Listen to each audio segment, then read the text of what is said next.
जहाँ आपका अज्ञान है, जहाँ बुद्धि कहती है यहाँ अंधकार है, यहाँ मुझे पता ही नहीं ये सब क्या है, वहाँ मनन करना ज़रूरी है। और फिर वहाँ जो बताया गया था श्रवण में, अगर उसमें कुछ है तो वो पढ़ना या देखना ज़रूरी है, फिर से सुनना, फिर से पढ़ना, आपके लेख आदि, या फिर सत्संग में पूछना ज़रूरी है। जहाँ ज्ञान है वहाँ मनन ज़रूरी होता है, और अप्रोक्ष अनुभव तर्क से वो मिल जाता है उत्तर। ना मिले तो अब पूछना ज़रूरी हो जाता है, नहीं तो वो बुद्धि की चक्की वर्षों तक चलती रहेगी, फिर भी उत्तर नहीं आएगा। ये ज्ञान मार्ग ऐसा है। देखिए, गुरु का महत्व है, गुरु की बड़ी भूमिका है। गुरु वो चक्की चला चुका है, उसके गुरु भी।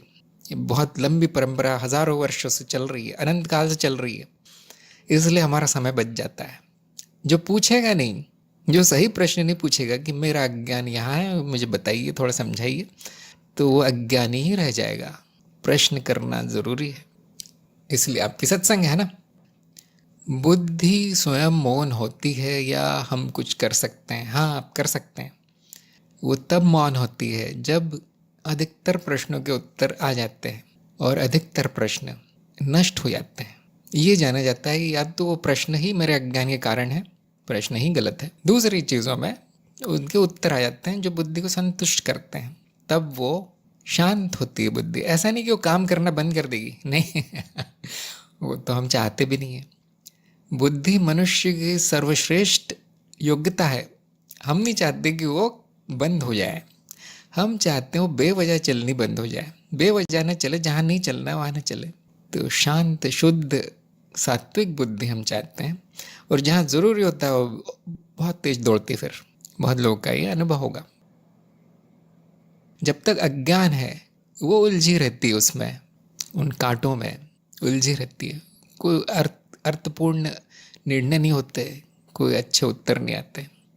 अज्ञान मतलब मलिन बुद्धि, और कुछ नहीं है अज्ञान का अर्थ, है ना। बुद्धि में मैल। ज्ञान मतलब शुद्ध बुद्धि, बुद्धि का नाश नहीं वो मूर्खता है।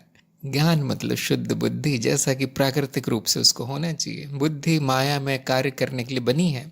माया की सबसे बड़ी योग्यता है, देवी स्वयं है बुद्धि।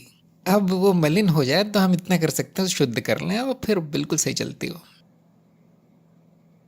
जब बुद्धि के स्तर तक विकास होता है तो बुद्धि के परे जो है वो प्रकट होता है, अर्थात चेतना, ज्ञान, साक्षी भाव मनुष्य जीवन के ऊपर जो है बुद्धि ले जाती है। जब तक आप वहाँ अटके हैं तब तक प्रगति नहीं होती। कैसे शुद्ध होगी?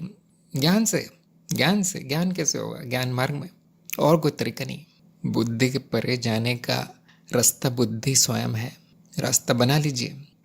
बुद्धि वो सीढ़ी है जो बुद्धि के परे बुद्ध तक पहुंचाती है, और वो सीढ़ी बनाना ज़रूरी है। मजबूत सीढ़ी होना चाहिए, तभी चढ़ पाएंगे।